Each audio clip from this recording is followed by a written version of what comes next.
Some moments in life are so unexpected that they leave a lasting impression. That's how it was for me the day Logan walked into my bedroom without knocking. It had been an ordinary afternoon. Martin, my husband, was at the office as usual. Logan, his son from a previous marriage, had recently moved back home after a rough patch. Some moments in life are so unexpected that they leave a mark you can't erase. That's how it was for me the day Logan walked into my bedroom without knocking. It had been an ordinary afternoon.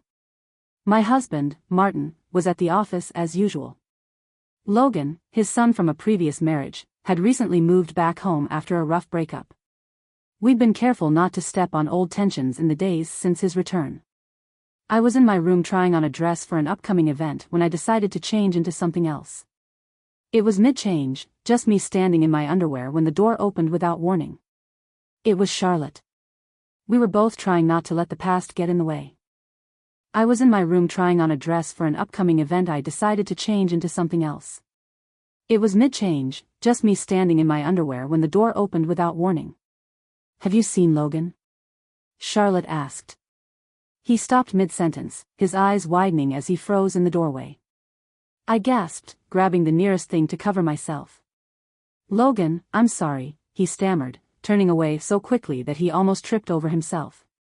The door slammed shut, leaving me standing there, my face flushed with embarrassment. I saw Logan. He stopped talking and looked very surprised. He stood in the doorway, and I covered myself with a blanket. "I'm sorry," he said, and turned away quickly. He almost fell because he was so nervous. The door closed, and I was embarrassed. Logan and I wanted to forget this moment, but we couldn't. When Logan came back to the house, I felt confused. Martin suggested it without asking me, and I wasn't surprised. My husband always makes decisions quickly without thinking about how they will affect other people. There was something else, but I couldn't put my finger on it. It was a moment neither of us wanted to forget, but it felt like it was out of our control. When Logan came back to the house, it threw me for a loop. Martin had mentioned it, but he didn't talk to me about it first. I wasn't surprised, though. My husband always made decisions quickly, without thinking about how they might affect other people. One day, over dinner, Logan said, "I'll need a place to stay for a while. You don't mind, right?" I didn't say no. Logan was polite, but a bit distant. We'd always been on good terms, but having him here was a constant reminder. Logan said, "I need a place to stay for a while." He said this over dinner one evening, barely looking up from his phone. "You don't mind, do you?" he asked. I didn't say no. Logan was polite, if distant. We'd always been on good terms, but having him here, his presence, was a constant reminder of Martin's previous life. This added an invisible tension to the air at T25. Logan was handsome in a way that was hard not to notice. He had the same dark hair and sharp jawline as Martin, but his eyes were softer and more thoughtful. He carried himself with a quiet confidence that made his recent heartbreak seem all the more real. Martin had a difficult time keeping his composure. One Wednesday afternoon, while Martin was at work and Logan was supposed to be out running errands, an unexpected event occurred. I was in my bedroom, trying on a dress for an upcoming charity gala. I didn't like how it fit, so I took it off and threw it onto the bed. Logan had a good-looking face, and he had the same dark hair and sharp jawline as Martin. But his eyes were softer and more thoughtful. He carried himself with a quiet confidence that made his recent heartbreak seem all the more surprising. He cheated on me. One night, when Martin wasn't home, Logan said this over dinner. I tried to keep the conversation light, but Logan's bluntness caught me off guard. "Oh, Logan, I'm so sorry," I said, taken aback. "Don't be," he replied with a shrug. "It happens." I couldn't help but admire his. I was surprised when he said he'd cheated on me. He said it over dinner one night when Martin wasn't home.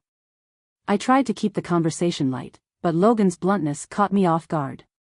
"Oh, Logan, I'm so sorry," I said, taken aback. "Don't be," he replied with a shrug. "It happens." I couldn't help but admire his composure. It happened on a Wednesday afternoon. Martin was at the office as usual, and Logan was supposed to be out running errands.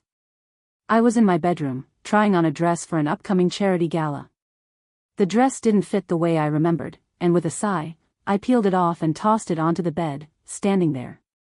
I was in just my bra and underwear in my room. I looked in the closet for something else to wear. That's when the door opened. "Charlotte, have you seen Logan?" His voice suddenly stopped. His eyes looked at the scene. I didn't move. My hands were holding a hanger. His eyes moved from me to the floor. His face turned red, and he spun around. He nearly knocked over a lamp when he spun around so quickly. "I'm sorry," he stammered, backing out of the room. I gasped, grabbing a robe to cover myself. The door slammed shut, and I stood there, my heart pounding as the reality of what had just happened sank in. For the rest of the day, I avoided Logan. I stayed in my room, pretending. He came in so suddenly that he almost knocked over a lamp. "Logan, I'm sorry," he said, quickly leaving the room. I gasped, grabbing a robe to cover myself. The door slammed shut, and I stood there, my heart pounding as I realized what had just happened. For the rest of the day, I avoided Logan. I stayed in my room, pretending to be busy, but I couldn't focus on anything. The image of his shocked face was burned into my mind, and every time I thought about it, I felt embarrassed. At dinner that evening, the air between us was thick with unspoken tension. "Did you finish those errands today?" I asked, trying to sound casual. "Did you finish those errands today?" "Yeah, I did," he said without looking up from his plate. Martin glanced between us, ignoring the awkwardness. "I told Logan he should take some time off and figure out what he wants to do next." "That's a good idea," he said. "I agree," I said, though my voice sounded too bright. Logan finally looked up. His expression was unreadable. "Thank you for the hospitality," he said. "I won't stay longer than necessary." "Don't be silly," Martin said, waving a hand dismissively.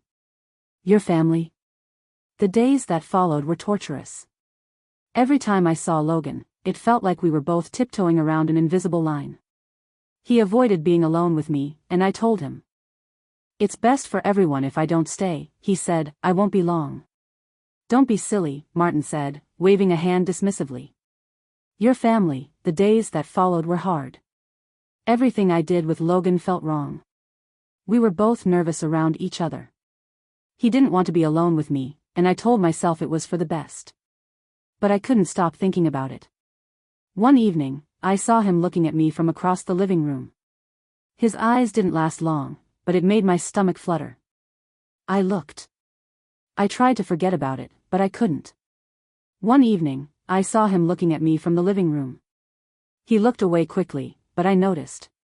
Soon, I started to see small changes in his behavior. He started coming home earlier and spending more time in the living room. One night, I saw him leaning against the counter in the kitchen with a glass of water. I couldn't sleep, so I asked him, in a light tone, if he was all right. He didn't say much, and for a moment, we stood in silence. I heard the faint sound of the refrigerator. Then he said, in a low voice, "I'm sorry. You don't have to apologize." I quickly said, "I shouldn't have just walked in like that." I couldn't sleep, so I asked, "Do you want to watch something?" He shrugged. We stood there in silence for a moment. The faint hum of the refrigerator was the only sound. "The other day," he said, suddenly, his voice low, "I'm sorry. You don't have to apologize." I said quickly, "I shouldn't have just walked in like that." He continued to look at the floor. "It was an accident," I said, my voice soft. "Let's just forget about it." He looked up, then his eyes met mine. "Is that what you want?" The question caught me off guard, and for a moment I didn't know how to respond. "It's for the best," I said finally. He nodded, though his expression. He kept looking at the floor. I said, "Let's forget about it." He looked up, and his eyes met mine. "Is that what you want?" he asked. I was surprised by the question. I didn't know how to respond. "It's for the best," I finally said. He nodded, but his expression suggested he wasn't entirely convinced. One evening, Martin called to say he'd be working late. I was in the living room, reading a magazine, when Logan walked in. He stopped in the doorway, as though deciding whether to stay or leave. "Do you want to watch something?" he asked. One evening, Martin called to say he'd be working late. I was in the living room, reading a magazine, when Logan walked in. He stopped in the doorway, as though deciding whether to stay or leave. "Do you want to watch something?" he asked, finally. I said, "Sure," and he sat down beside me. We watched in silence for a while, but the tension between us was obvious. At one point, our hands touched as we reached for the remote, and I felt a jolt of electricity. He gestured to the TV. Setting the magazine aside, he sat down beside me. The cushions shifted under his weight. We watched in silence for a while, but the air between us crackled with unspoken tension. At one point, our hands brushed as we reached for the remote, and I felt a jolt of electricity shoot through. He pulled his hand back quickly, his cheeks coloring. "Sorry," he muted. "It's okay," I said, though my voice wavered. The moment passed, but it left behind a lingering sense of possibility, one that neither of us dared to acknowledge out loud. A few nights later, I found myself wide awake long after midnight. The house was silent except for the faint ticking of the grandfather clock in the hallway. I got out of bed and wandered into the kitchen, intending to make some tea, only to find Logan already there. He was sitting at the table with a mug of coffee, his gaze distant in the soft glow of the under-cabinet lights. "See?" Shadows covered his face, making him look older than his 25 years. I asked, leaning against the door frame. He glanced up, startled, before giving me a faint smile. I poured myself a cup of tea and sat across from him. Neither of us spoke for a moment. Then, unexpectedly, he broke the silence. Was uncomfortable. "Do you ever feel stuck?" he asked, his voice quiet but steady. I repeated, tilting my head like "You're just going through the motions." "He's staring into his coffee, doing what everyone expects of you, but never really living for yourself," he said. Words struck a chord I wasn't prepared for, I said, hesitating before answering. "Yes," I said, "more often than I'd like to admit." He looked up at me, then his eyes searching mine. "What do you do about it?" he asked. "I don't know," I admitted. "I've spent so much time putting others first. Martin, this house. I guess I never thought about what I wanted." Logan's gaze didn't waver. "Maybe it's time you did the work." "Yes," I said, "it more often than I'd like to admit." He looked up at me, and his eyes met mine. "What do you do about it?" he asked. "I don't know," I admitted. "I've spent so much time putting others first. Martin, this house. I guess I never thought about what I wanted." Logan's gaze didn't waver. "Maybe it's time you did." The weight of his words lingered in the air between us. It was a challenge I wasn't sure I was ready to face. Things between us began to change. It was subtle at first, a shared glance that lasted a beat too long, a brush of hands as we passed each other in the hallway one afternoon.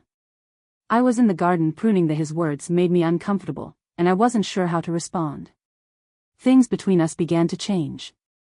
At first, it was subtle. One time, we were in the garden, and he touched my hand when we passed each other. I was pruning the roses, and he asked for help. He crouched beside me and said, "Do you even know how to prune a rose bush?" I didn't know. He admitted with a grin, and I laughed. I handed him the shears. "Well, let's hope you don't kill it," I said. As we worked side by side, I felt a sense of ease that I hadn't felt in years. Logan's presence made me feel. Logan joined me, and I felt a bit speechless. He asked, "Do you even know how to prune a rose bush?" I didn't know, so I laughed and handed him the shears. "Well, let's hope you don't kill it," I said. As we worked, I felt relaxed, and I was surprised by how much I liked Logan's company. "You're good at this," I said, watching as he carefully trimmed a branch. "Beginner luck," he said, shrugging. "No, really. I insist. You have a good eye for detail." He glanced at me, and his expression softened. "I learned it from watching you," he said. I was surprised by the compliment. I was surprised by how well he was doing. "You're good at this," I said, watching as he carefully trimmed a branch. "Luck for a beginner," he said, shrugging. "No, really. I insist. You have a good eye for detail." He glanced at me, his expression softening. "I learned it from watching you," he said. The compliment caught me off guard, leaving me momentarily speechless. Later that evening, as we were cleaning up after dinner, our hands brushed as we reached for the same plate. The contact was brief, but it sent a jolt through me that I couldn't ignore. Logan said, pulling his hand back quickly. "It's fine," I said, though my voice wavered. He hesitated for a moment. I was speechless for a moment later that evening. As we were cleaning up after dinner, our hands touched as we reached for the same plate. It was only a short contact, but it made me feel shocked. Logan said, "It's fine," and pulled his hand back quickly. "It's fine," I said, though my voice was shaking. He hesitated for a moment before speaking. "Charlotte," I looked up at him. My heart was beating very fast. He seemed to have trouble finding the words, and then he finally said nothing. "Never mind," he said, but his voice sounded like he was nervous. My closest friend, Emily, was the first to notice that something was different.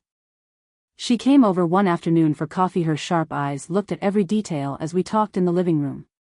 "You seem distracted lately," she said. Her tone was casual, but she was trying to be serious. "Do I?" I asked, acting like I didn't know. "Yes," she said, leaning forward a little. "Logan's been hanging around more than usual." "Everything is all right, of course," I said quickly, though I wasn't sure what was going on. My voice sounded too happy. Emily gave me a knowing look. "Charlotte, I've known you for years. I can tell when something's on your mind." "There's nothing to tell," I insisted, but her words left me unsettled. That night, after Emily had gone and Martin had gone to his study, I found Logan in the living room flipping through channels. "Charlotte, I've known you for years. I can tell when something's on your mind." "There's nothing to tell," I insisted, but her words left me unsettled. That night, after Emily had gone and Martin had retreated to his study, I found Logan in the living room flipping through channels on the TV. "Mind if I join you?" I asked, sitting down on the couch beside him. "Not at all," he said. We watched in companionable silence for a while, the space between us feeling both too close and not close enough. My smile was easy. "We watched in companionable silence for a while," Logan said. I sat down on the couch next to him. "Can I ask you something?" he said, his voice tentative. "Of course," I replied, though my heart was racing. "Do you ever regret marrying my dad?" he asked, the question catching me off guard. I hesitated before answering. "I don't regret it, but sometimes I wonder if I made the right choice." Logan nodded his head in agreement. Logan looked at me, and I could tell he was thinking hard. "I've been thinking a lot about choices lately." I turned to him, and my pulse was faster. He said, his eyes looking at me. The room felt very quiet, and we were both thinking about what we were going to say. Before I could think better, I reached out and put my hand on his.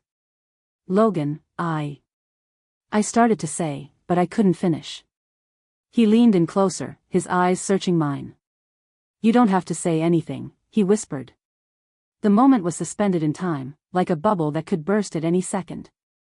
Neither of us moved to break it. Just as the tension between Logan and me reached a tipping point, Sierra, his ex, appeared. "Logan," I started to say something, but I couldn't finish it. He leaned in closer, his eyes searching mine. "You don't have to say anything," he whispered. The moment was suspended in time, like a bubble that could burst at any second.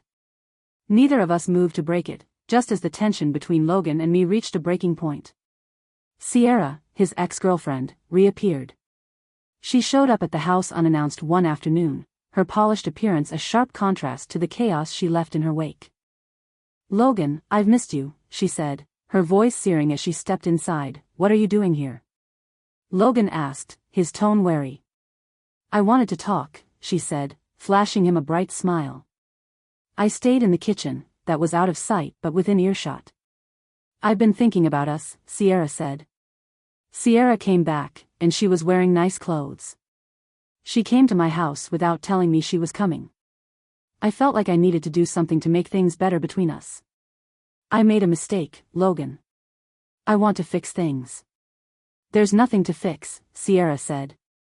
"Don't be like this," Logan said firmly. "We were good together." As they continued talking, I felt jealous. That evening, Logan found me in the garden, taking care of the roses. He stood there for a moment before speaking. "Sierra is not staying," he said. His voice was firm. I didn't ask, I said, but my voice sounded upset. He stepped closer, and I could feel his presence. Logan, I made a mistake. I want to fix things. There's nothing to fix, she said firmly, don't be like this. Sierra is not staying, he said, his tone resolute. I didn't ask. I'm not worried. You don't have to lie to me, Charlotte, he said, his voice soft. I'm not worried. You don't have to lie to me, Charlotte, he repeated, his voice gentle. I'm not worried. You don't have to lie to me, Charlotte, he said, his voice soft. I'm not worried. You don't have to lie to me, Charlotte, he said, his voice soft. I'm not worried. You don't have to lie to me, Charlotte, he said, his voice soft. I'm not worried. You don't have to lie to me, Charlotte, he said, his voice soft. I'm not worried. You don't have to lie to me, Charlotte, he said, his voice soft. I'm not worried. You don't have to lie to me, Charlotte, he said, his voice soft. I'm not worried. You don't have to lie to me, Charlotte, he said, his voice soft. I'm not worried. You don't have to lie to me, Charlotte, he said, his voice soft. I'm not worried.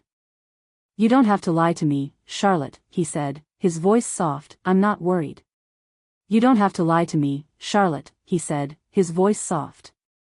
I'm not worried. You don't have to lie to me, Charlotte, he said, his voice soft. I'm not worried. You don't have to lie to me, Charlotte, he said, his voice soft. I'm not worried. You don't have to lie to me, Charlotte, he said, his voice soft. I'm not worried. You don't have to lie to me, Charlotte, you don't have to worry about her. I looked up at him, my heart pounding. I'm not worried. You don't have to lie to me, Charlotte. He said this, his voice soft, before I could respond. He reached out and gently tucked a strand of hair behind my ear. The gesture was so tender, so intimate, that it left me breathless. That night, the fragile thread holding us back snapped. After Logan's quiet reassurance in the garden, I felt a pull I could no longer ignore. The lines between what was acceptable and what wasn't blurred until they disappeared entirely. It started small, with a lingering touch and a stolen glance, but it wasn't long before secrecy itself became part of the allure. Every shared moment carried a risk, and with each one, the bond between us grew stronger. One morning, after Martin left early for work, I lingered in the kitchen, sipping my coffee. Logan appeared in the doorway, his hair mussed, and his t-shirt. Don't pay attention to the lines between what was acceptable and what wasn't. They became blurred until they disappeared. It started small, with a lingering touch and a stolen glance. But it wasn't long before secrecy itself became part of the allure. Every shared moment carried a risk, and with each one, the bond between us grew stronger. One morning after Martin left early for work, I lingered in the kitchen, sipping my coffee. Logan appeared in the doorway, his hair mussed and his t-shirt slightly wrinkled. "Morning," he said, his voice still heavy with sleep. "Morning," I replied, my pulse quickening. He poured himself a cup of coffee and leaned against the counter, his eyes studying me. "You're up early, so you are," I countered, trying to sound casual. For a moment, we stood in silence. The tension between us was palpable. Then, slowly, he crossed the room and sat beside me at the small breakfast table. "Charlotte," he said, his voice heavy with sleep. His voice was still heavy with sleep. I replied, my pulse quickening. He poured himself a cup of coffee and leaned against the counter, his eyes studying me. "You're up early, so you are," I countered, trying to sound casual. For a moment, we stood in silence.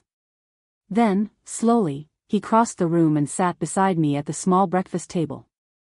"Charlotte," he said, his voice low. I looked up at him. My heart pounded. Yes, his hand brushed against mine. The contact sent a jolt through me. "I can't stop thinking about you," he confessed. "Logan," I began, but he shook his head. "Don't say it's wrong," he said softly. "We both know it doesn't feel that way." I wanted to argue, to say something that would stop the spiral we were on, but instead, I let him take my hand. The warmth of his touch silenced every protest. I might have had. As the days turned into weeks, Logan and I became masters of deception. We found ways to be alone without raising suspicion.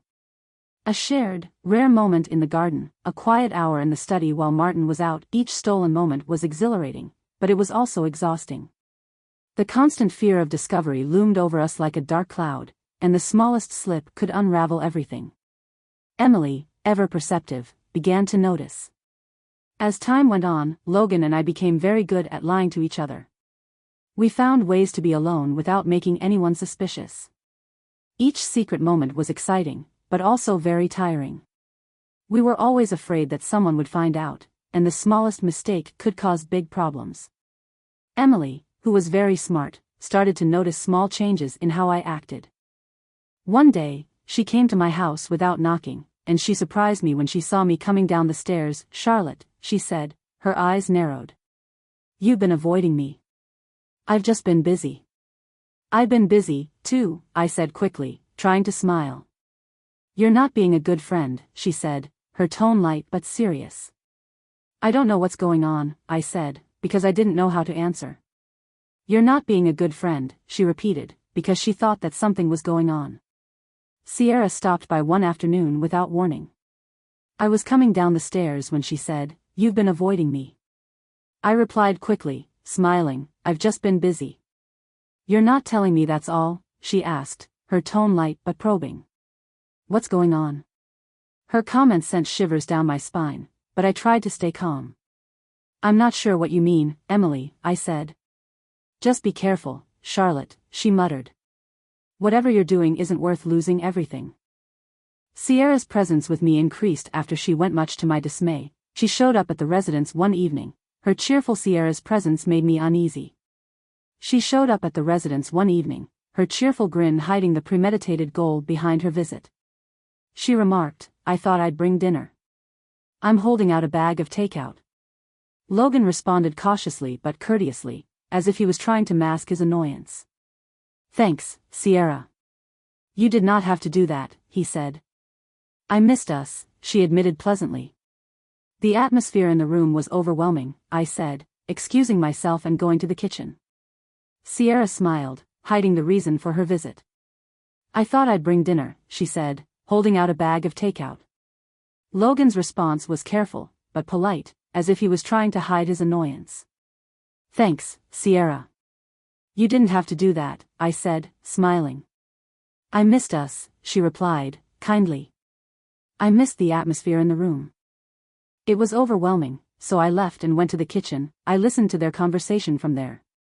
"I could try again," Sierra responded, almost begging.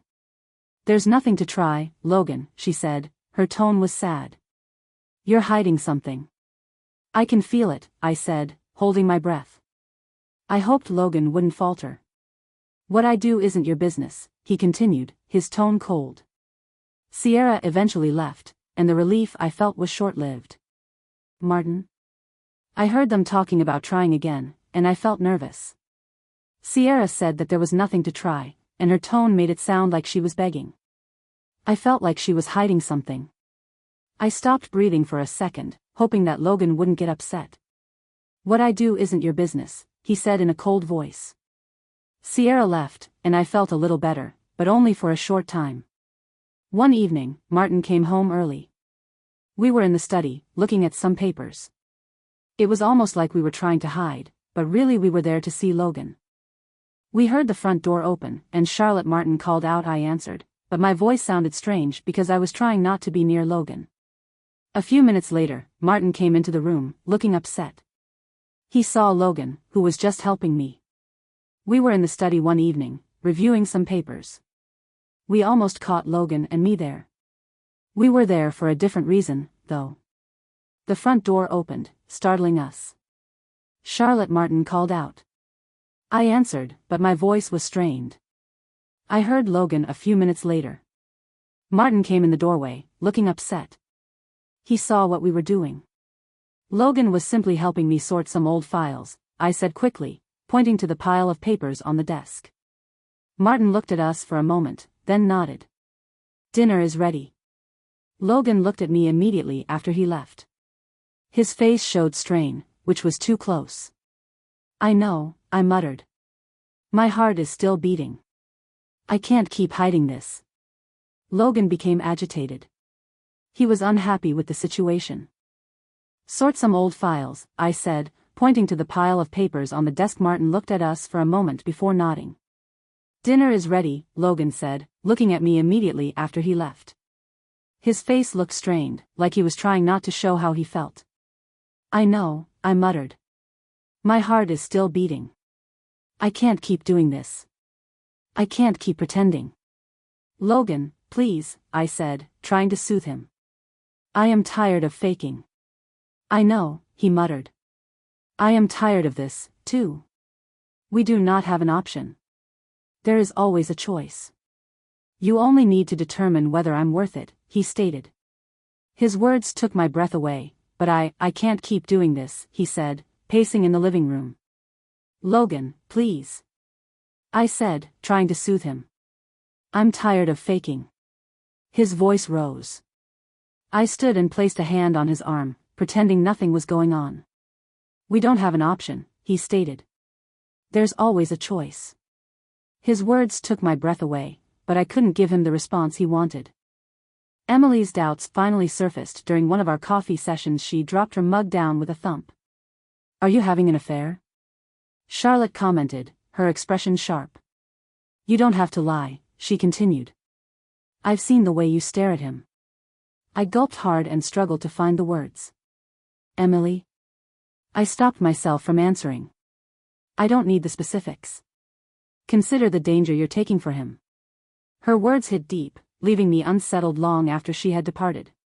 Sierra's tenacity boiled over when she addressed Logan directly. I overheard their confrontation in the driveway. Her voice was harsh with accusation. You're concealing something. I'm going to figure out what it is. Logan responded calmly, but Sierra, I put up a hand to stop myself. Don't need the specifics. Think about the danger you're taking for him. Sierra's intensity boiled over when she addressed Logan directly. I overheard their confrontation in the driveway. Her voice was harsh with accusation. You're concealing something, she said, and I'm going to figure out what it is. Logan responded calmly, but Sierra, you need to move on. Not until I know the truth. She yelled. The confrontation sent a surge of terror through me. If Sierra uncovered the truth, it would destroy everything. Then Sierra chose to intensify things, and everything began to crumble. She cornered me in the yard when Logan was outside. Lovely roses, she remarked, stroking her fingers over a blossom as if enjoying them. Thank you, I said wearily, not trusting the gleam in her eyes. She turned. I need to move on, but not until I know the truth. She yelled, and I felt a surge of fear. If Sierra found out the truth, it would destroy everything. Then Sierra chose to make things worse, and everything began to crumble. She cornered me in the yard when Logan was outside. Lovely roses, she said, stroking a rose as if enjoying it. Thank you, I said, not trusting her. She turned to face me with a weak smile. I've been thinking a lot about Logan recently. He's been strange, shy, and secretive. Do you know anything about that? I faked a smile. Logan has gone through a lot recently. I'm sure he simply needs time. Sierra looked at me strangely, as if there was more to it. I am not sure what you are implying. Despite the growing fear in my chest, I spoke calmly.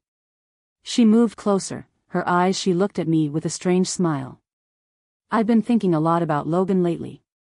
He's been acting weird, quiet, and secretive. Do you know anything about that? I faked a smile. Logan has gone through a lot recently. I'm sure he simply needs time. Sierra looked at me strangely, as if there was more to it. I'm not sure what you are implying, despite the growing fear in my chest. I spoke calmly. She moved closer, her eyes penetrating. If there is something you should know, I will not let it slip. Logan deserves more than to become involved in whatever this is. I did not answer, but her comments lingered in the air long after she had left. Later that evening, Emily arrived abruptly at the house. Her face looked angry. Charlotte, she murmured, moving past me into the living room. We need to discuss. I closed the door, getting ready for what was to come. Emily, this isn't the best moment, too bad, she interrupted, turning to face me. I've tried to give you room, but I can't keep silent any longer. Emily, please. I said, but she shook her head. No more excuses, she stated forcefully. I know something is going on between you and Logan, and if I may ask, how long do you think it will last? I know something is going on between you and Logan. How long do you think it will take until Martin figures it out? Emily said, her voice laced with anger. You don't understand, I replied, trying to calm her down. Please, let me explain. I am your friend, Charlotte, but you are playing with fire, and someone will get hurt. I sat down on the couch, tears welling up in my eyes. I didn't intend to. This can't be happening, Emily said. Now you have to decide what to do. Logan was mad when I told him about the encounter. Who does she think she is? He asked angrily, pacing the living room. She doesn't understand, I said. In a harsh tone, please, no one does, Logan said. I'm getting up to face him. This cannot continue. His eyes softened over time, but his anger remained clear. Do you regret it? He asked. No, I said, honestly. But that doesn't make things any less complicated. He moved closer. We can work, he said in a low voice. Things out together for a bit. I wanted to believe him, but the truth was too hard to ignore. The tension in the home reached a breaking point when Martin noticed the fractures in our facade. It began with casual remarks about Logan's prolonged presence or my preoccupied appearance, but it wasn't long we spent some time together, and I wanted to believe him, but I couldn't ignore the truth. The tension in the house grew when Martin noticed that Logan was spending a lot of time here. It started with some comments about Logan being here a lot or about how I looked. Soon, Martin started to suspect something. One evening, as we sat at the dinner table, Martin's tone shifted toward Logan. You've spent a lot of time here recently, he said. You've been helping around the house. Logan paused, looked at me, and then said, I've just been helping around the house. Martin repeated his sarcastic tone, saying, that's. Before he started to suspect something, one evening as we sat at the dinner table, Martin's tone shifted toward Logan. You've spent a lot of time here recently, he remarked, his gaze fixed on Logan. He paused, staring at me, and then said, I'd simply been helping around the house. Martin repeated his sarcastic tone, saying, that's interesting. I attempted a grin, hoping to ease the tension. I'd been a great help with the garden. Martin held my eyes for a second before returning his attention to Logan. Maybe it's time to start looking for your own house, Logan said, clenching his jaw as the comment lingered in the air. Maybe, he muttered quietly, Logan. I tried to smile, hoping to relax him. He had been very helpful with the garden. Martin looked at me for a moment, then turned his attention back to Logan. Maybe it's time to start looking for your own house. Logan clenched his jaw as the comment lingered in the air. Maybe, he muttered quietly. Logan, I said, I found you in the study after dinner. He was getting annoyed. This isn't working. He said in a low, stern voice, I know I said my heart was sinking, but I can't keep pretending. He said in a tone that pleaded, I need more than this. I need more than stolen moments and lies, I begged, my eyes filling with tears. I felt tears welling up in my eyes as I begged, come with me, Charlotte. Leave everything behind. Logan moved closer and said, I know I said my heart was sinking, but I can't keep pretending. I need more than this. I need more than stolen moments and lies. His remarks jolted me, but I couldn't bring myself to confront the enormity of my obligations. My marriage and the life I had constructed were too important to ignore before making a decision. Sierra arrived at this moment. Time, armed with more than just suspicion, she approached Logan in the driveway. Her voice was loud enough to attract the attention of the whole neighborhood. I know what you've been doing, she added in an angry tone. Logan crossed his arms, maintaining a cool demeanor. What exactly are you talking about? Don't play games with me. You're dumb, she yelled.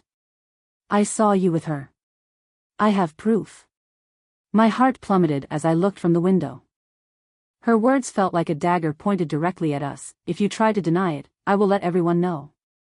AI continued, her voice quivering with wrath. Logan did not answer, but the harm had already been done. Back inside, I saw you with her, Logan. I have proof, she yelled angrily. My heart dropped as I looked out the window. Her words felt like a dagger pointed at us.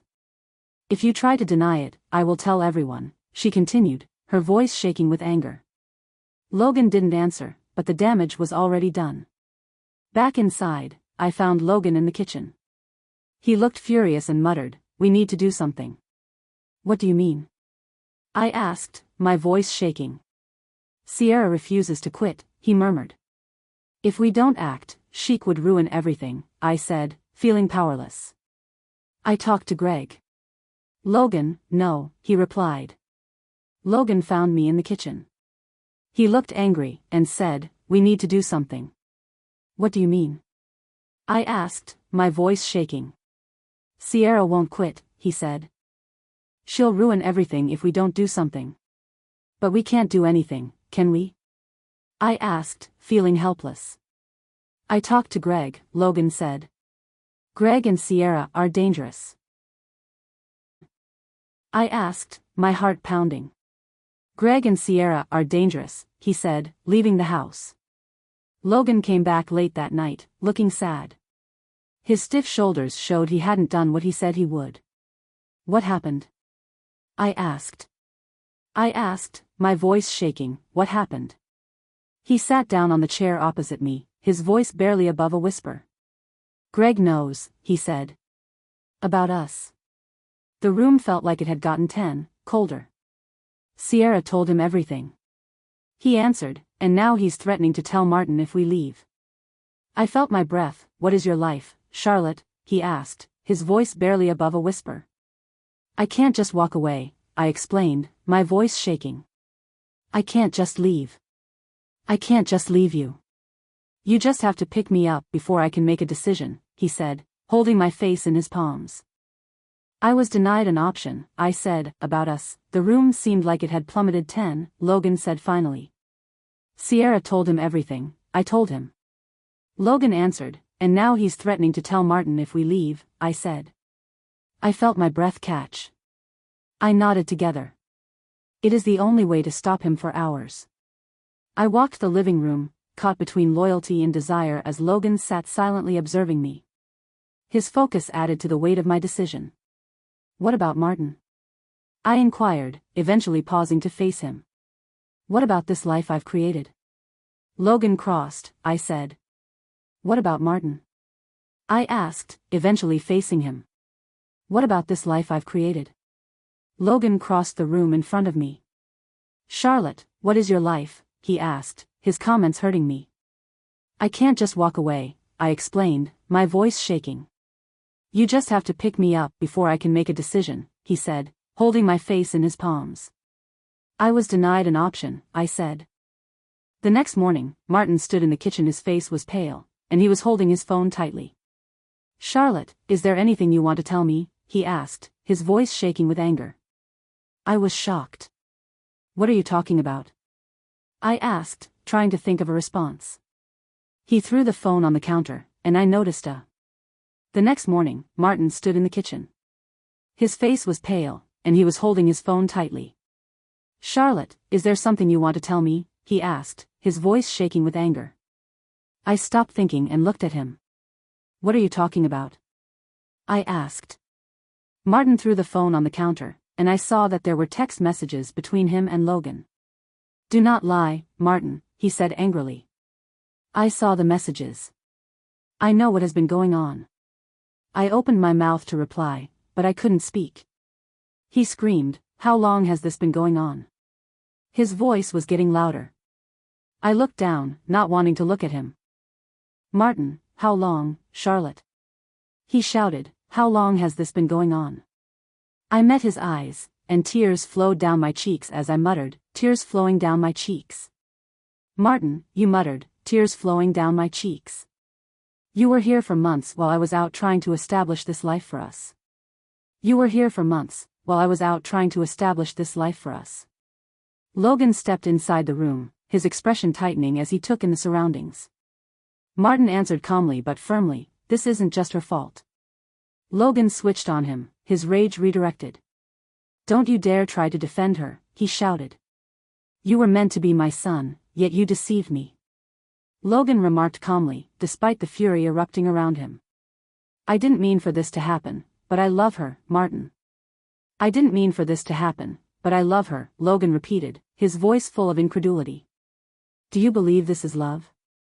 This is nothing but selfishness." The debate erupted with accusations flying like knives. Logan tried to interject, but the mounting tension between them drowned out his words.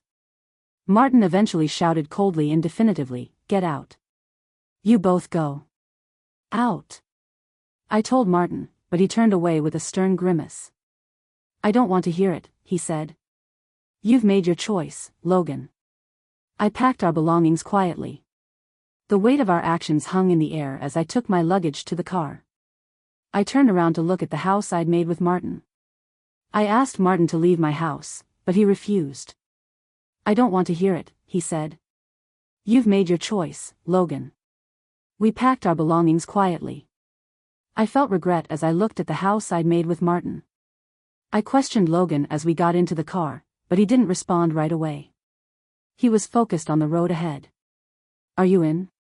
I paused. The gravity of what we were doing hit me like a heavy blanket. I admitted, "I'm not sure." "Are you certain about this?" I asked Logan as we got into the car. He didn't respond right away, his attention was fixed on the road ahead. "Are you in?" I paused, thinking about the gravity of what we were doing. "I'm not sure," I admitted, but just as we got on the freeway, my phone vibrated with a notification from Sierra. I hoped it was worth it. I opened the included link to a social media post, and my blood ran cold. The post included screenshots of Logan and my communications, as well as the harsh caption, "Some secrets cannot be kept." She informed everyone that she was. My phone vibrated with a notification from Sierra. I hoped it was worth it. I opened the link to a social media post, and I felt upset. The post included screenshots of Logan and my messages, as well as a harsh caption. "Some secrets cannot be kept." She informed everyone that she was going to keep it a secret forever. I muttered, my voice shaking. Logan looked at me, his gaze hardening. He urged, "It does not matter anymore." But as the alerts started coming in, I understood how much it meant. The reaction was quick and harsh.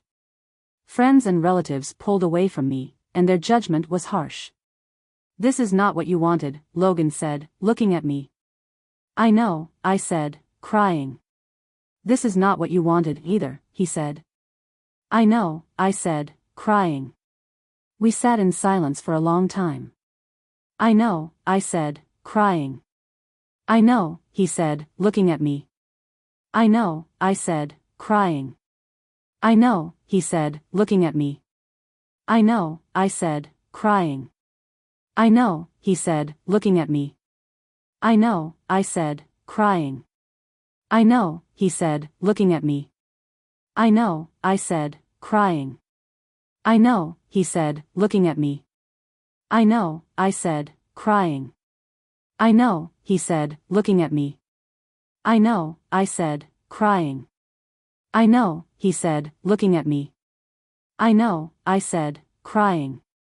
"I know," he said, looking at me. "I know," I said, crying. "I know," he said, looking at me. "I know," I said, crying. "I know," he said, looking at me. "I know," I said, crying. "I know," he said, looking at me. "I know," I said, crying. "I know," he said, looking at me. "I know," I said, crying. "I know," he said, looking at me. "I know," I said, crying. "I know," he said, looking at me. "I know," I said, crying. "I know," he said, looking at me. "I know," I said, crying. "I know," he said, looking at me. "I know," I said, crying. "I know," he said, looking at me. "I know," I said, crying. "I know," he said, looking at me. Martin quickly filed for divorce, destroying our relationship and leaving me to deal with the aftermath. Logan tried to be my support system, but even he couldn't protect me from the challenges we faced. Over time, the strain of our decisions started to show, and the problems in our relationship became more obvious. One evening, as we sat in our simple apartment, Logan looked at me and said, "This is not what you wanted." I stared at him, tears welling in my eyes. "This is not what you wanted either," I said quietly. We sat in silence for a long time, thinking about the weight of our decisions. Logan looked at me one evening as we sat in the simple apartment we had rented. His mood was dark. "This is not what you wanted," he said quietly. I stared at him, tears welling in my eyes. "This is not what you wanted either," I said quietly. We sat in silence for a long time. The weight of our decisions was on us. Logan finally stood up. He moved to the door, pausing to glance at me one last time. "I'll always care about you," he said, "but we can't keep doing this." Then he left. In the months afterward, I tried to rebuild my life. It was not easy. The quiet criticisms and condemnations from others around me were a daily part of my life. Logan left, and everything changed. The silence was unbearable, and I felt like I was losing my mind. I couldn't rely on my friends because they were too harsh. In the months that followed, I tried to move on with my life. It was hard, and I felt like I was failing. I felt like I couldn't do anything right, but in the quiet moments, I started thinking about what I really wanted. I didn't want anything to do with Martin or Logan. I just wanted to be happy. In the end, I realized that I couldn't change the past, but I could learn from it. Maybe one day I could move on. After Logan left, the weeks were the most difficult of my life. The apartment was unnaturally quiet without him, and I felt depressed. Martin's absence was expected, but it still hurt. My friends, who I thought would support me, were not helpful at all. After Logan left, life felt very hard. The apartment felt empty without him, and I felt sad and empty inside.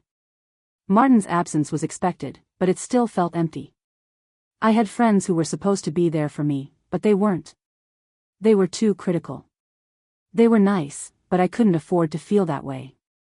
I needed to feel hopeful and move on.